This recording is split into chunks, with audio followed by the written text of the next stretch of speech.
When it comes to understanding problems in the Black community, Oscar-winning actor Denzel Washington gets it right, while activist Al Sharpton gets it wrong.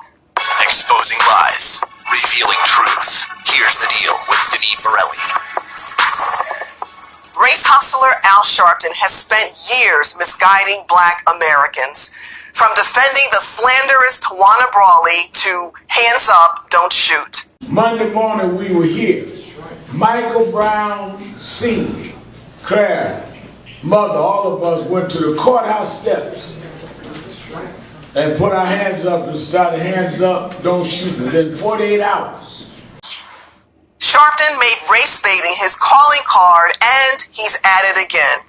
Sharpton recently swooped in to lend his support to rapper Meek Mill, who was sent to prison after repeatedly violating his parole for illegally possessing a firearm and assaulting a police officer. I came because I feel that Meek represents thousands of people in Pennsylvania and even tens of thousands around the country that have been victimized by abusive probationary and parole systems. Sharpton says too often people like Meek who are trying to get their lives right with the law get stuck in a never-ending cycle. If you can do this to a successful artist like Meek Mill, you can do this to many around the country. Let's get one thing clear. Meek Mill is no victim. He knowingly and repeatedly violated the terms of his probation, landing him back in jail. But Sharpton sees the criminal justice system as the problem. Denzel Washington sees it differently. Fatherless homes are the problem. It starts with how you raise your children. If a young man doesn't have a father figure, he'll go find a father figure. So you know I can't blame the system. It's unfortunate that we make such easy work for them. Here's the deal. Denzel Washington is right. Fatherless homes are the root cause of problems in the Black community. Pain is passed down from father to son and son to son. A lot of pain in Troy's life is a result of the pain and the damage from his father that he then visits on his son. We have to, as Black men, be mindful of that. Sometimes it's unfair, and sometimes we take it out on those we love. And I'm guilty of that frustration that we all have. But we have a responsibility and a duty to be fathers, not to just make babies, but to be real fathers.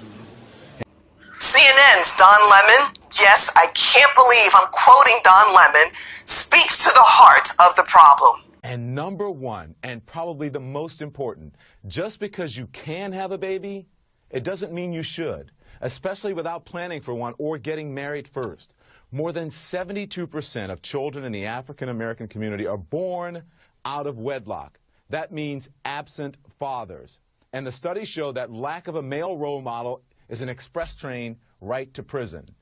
And the cycle continues. So Economist Dr. Walter Williams identified the adverse social problems, including criminal behavior from fatherless homes. The number one problem among Blacks is the effects stemming from a very weak family structure.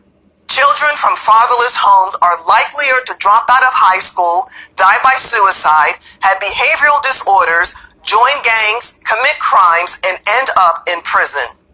It's common sense. Without proper guidance and discipline, a fatherless home is a recipe for disaster for Black males, and the problem is compounded by failing public schools.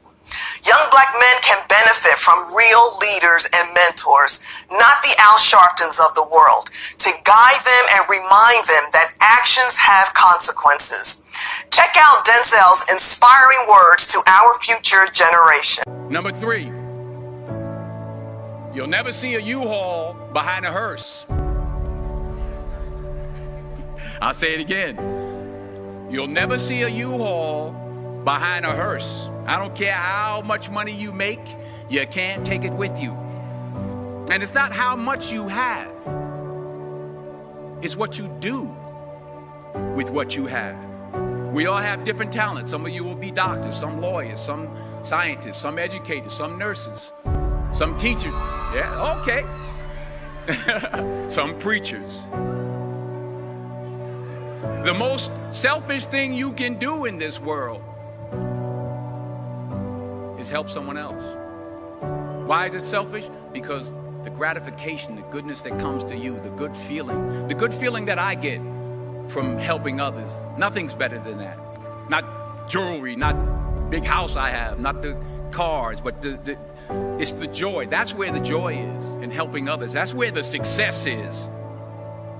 Finally, I pray that you put your slippers way under the bed tonight, so that when you wake up in the morning, you have to get on your knees to reach them. And while you're down there, say thank you for grace. Thank you for mercy. Thank you for understanding. Thank you for wisdom. Thank you for parents. Thank you for love. Thank you for kindness. Thank you for humility. Thank you for peace. Thank you for prosperity. Say thank you in advance for what's already yours. That's how I live my life. That's why I am. One of the reasons why I am today.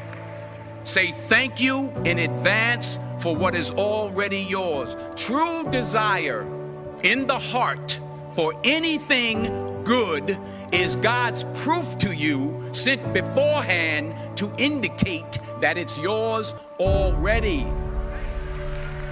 I'll say it again.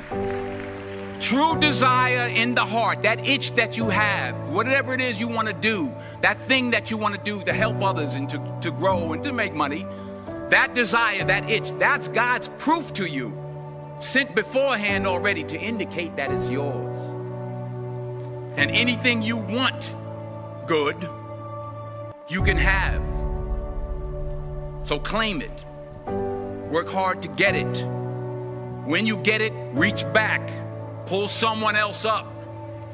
Each one, teach one. Don't just aspire to make a living. Aspire to make a difference.